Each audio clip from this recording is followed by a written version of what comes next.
ffwrdd a fyd a treithiad a diflastad a'n calonau bydd yn cwrdd ever efo'n i fedrys cort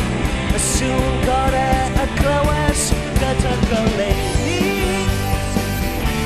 sy'n cael ein disgyn ond mewn fe'n ystod agor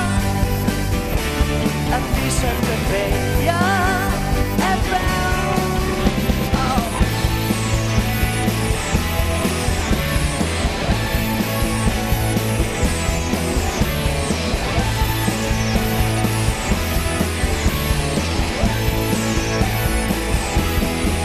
Weithiau mae bywyd sy'n galed